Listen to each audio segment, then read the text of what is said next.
24 years. That is how long Brazil has been waiting. 24 years since Ronaldo lifted the World Cup trophy in 2002. 24 years of expectations. 24 years of disappointment. And now, for the first time, Brazil arrived at a World Cup led by Carlo Ancelotti, the most decorated manager in European football history. 5 Champions League titles in Italy, England, France, Germany, and Spain. A manager who has won everything there is to win. The message was simple. Brazil were here to end the wait. But Morocco had other ideas. Because football never follows the script. Before kickoff, most people expected Brazil to control the match. They had the bigger stars, the bigger reputation, the bigger expectations. Morocco didn't care. From the opening whistle, something felt different. Brazil looked uncomfortable, slow, uncertain, and Morocco sensed it immediately. The first 10 minutes shocked everyone.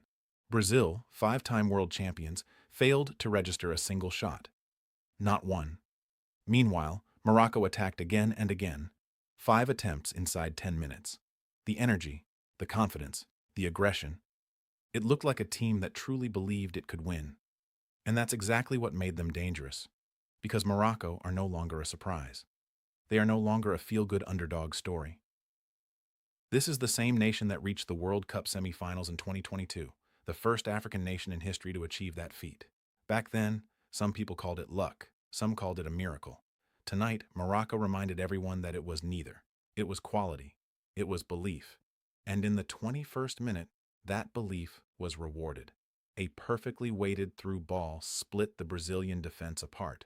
Suddenly, Saibari found himself in space. Too much space. The Brazilian defenders hesitated for a split second. At this level, that is all it takes. Saibari lifted the ball over Alisson. The stadium fell silent. Morocco 1, Brazil 0. And for a moment, the football world couldn't quite believe what it was seeing. Brazil had arrived at the World Cup dreaming about trophies. Instead, they were chasing the game. But great players exist for moments like this. And Brazil still have one of the most dangerous players on the planet. Vinicius Junior, 50 appearances for Brazil, a player who has carried Real Madrid through some of the biggest nights in European football. And when Brazil needed inspiration, he delivered. Receiving the ball near the left touchline, he appeared to have nowhere to go. No angle, no clear path, nothing. But elite players see opportunities where others see obstacles. One quick touch, a burst of acceleration, a move inside, and then perfection. The ball flew into the top corner. No goalkeeper in the world was stopping it.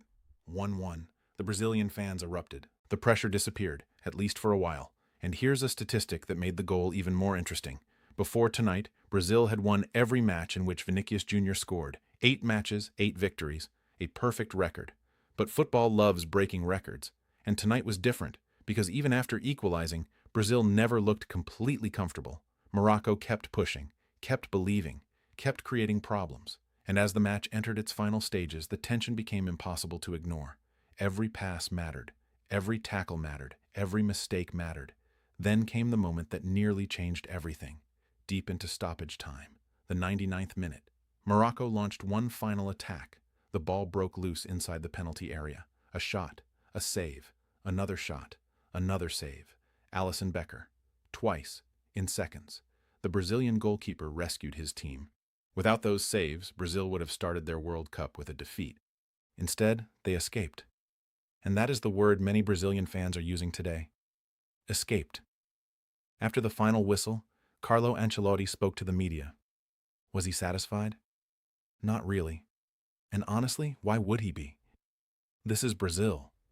Drawing matches is not the objective. Winning the World Cup is. And if Brazil want to lift the trophy after 24 years of waiting, they know they must improve. Much of the attention after the match focused on Morocco, because once again they proved they belong among football's elite, disciplined, organized, fearless. Exactly the qualities required to succeed in tournament football. Nobody should be surprised anymore. Morocco are not trying to shock the world, they are trying to win it. Now attention turns to the next matches. Brazil face Haiti. On paper, it looks straightforward. But football isn't played on paper. Brazil know that better than anyone. Morocco will face Scotland. And suddenly, Group C looks far more complicated than many people expected. One match has been played, only one, and already the storylines are everywhere. Brazil searching for answers, Morocco demanding respect, Ancelotti chasing history, Vinicius carrying expectations, and a World Cup that has only just begun. If this is how the tournament starts, imagine what's still to come. Because the World Cup always delivers drama, and this time looks no different.